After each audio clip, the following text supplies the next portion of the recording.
So we just completed 2 weeks of a commuting challenge for Canadian Geographic's Live Net Zero. It was a lot of fun. We had actually sold our car 4 years ago because we're really passionate about the environment, because we wanted to stay healthier and also be closer to and more connected to our communities. So we were kind of coming at it at a low base point already. Yeah, for sure. But we thought, well, it doesn't mean that we can't do better, and there's not other ways to reduce our carbon intensity. So, of course, when you don't have a car and you're on your bikes mostly, you do end up taking buses and Ubers and renting cars on the weekend to go other places. So we thought, okay, well, on a sort of a family level and a personal level, how much can we switch out even that and go on like proper trips and get to work and do things that we might otherwise take other means of transit and really go no carbon on it? And then beyond just the family, we thought, well, it'd be really great as well to try and bring more of the community in, because it's hard to do a lot of these things on your own. You need infrastructure for, social infrastructure and physical infrastructure to be sort of go carless. And we thought maybe we can encourage a lot more people in our neighborhood and our friends and family to also join us. So what did we do? So as a family, we did a few things. Rather than putting the kids on the bus, we rode the bikes with them a number of days. They loved that, and it was good exercise and a good way to energize for the day. And we also decided on the weekend, rather than renting a car and going somewhere out of town, we did go out of town, but we decided to take a bus and bikes, and we went over to Detroit and had a really great time at a festival there and really enjoyed that. And Crystal also had some work to do over in Detroit. And again, normally maybe a carpool or figuring out some other way of getting there. We said, well, why don't you just try it on the bike? And people were like, I don't know, maybe that could take 3 or 6 hours. That was people's guess. It took less than an hour. I think she was really energized and actually kind of enjoyed it a lot. Twice I did that, it was great.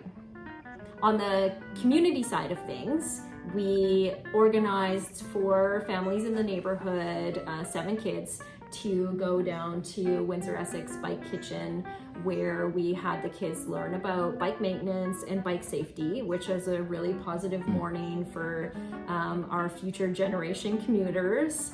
And then because we were starting this challenge at a low base point, we decided that maybe we should try and give a call out to friends and the broader community to see if we can get more people on board with us to see how much carbon we can really save, and see if we can get more people interested in active transportation. And so we put together a little challenge, and people took it up. So as the sort of math stats guy, this kind of stuff gets me going. So we had 9 other people join us, so 11 people total.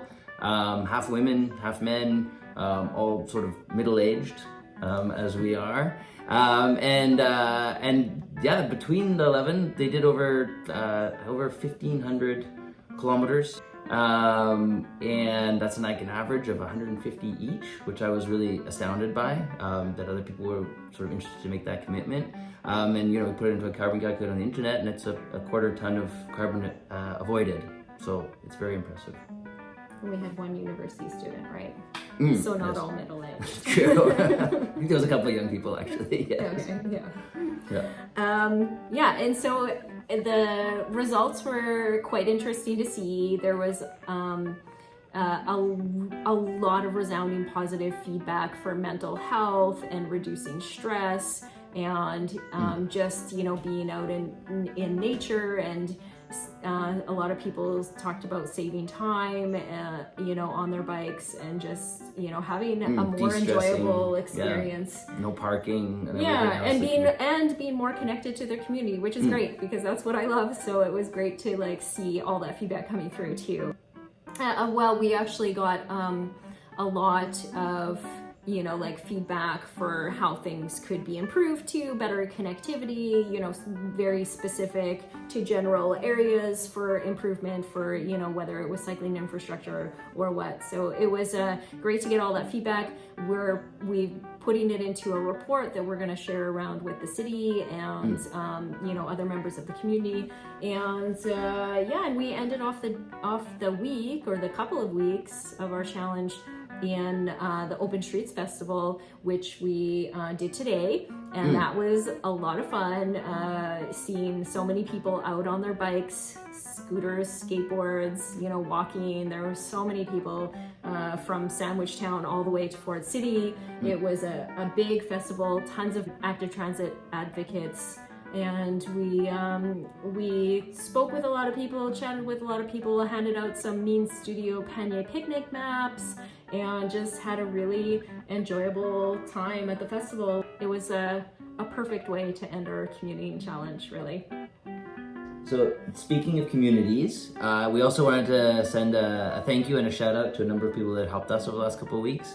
Bike Windsor Essex and the Bike Kitchen have been amazing. City Cyclery, the Windsor University Center for Cities, as well as Chris Waters, who has an excellent exhibition on the history of cycling in Windsor at the Chim Chuk Museum, which is unfortunately closed, but it was amazing to see. Okay, so we really love the challenge, right guys?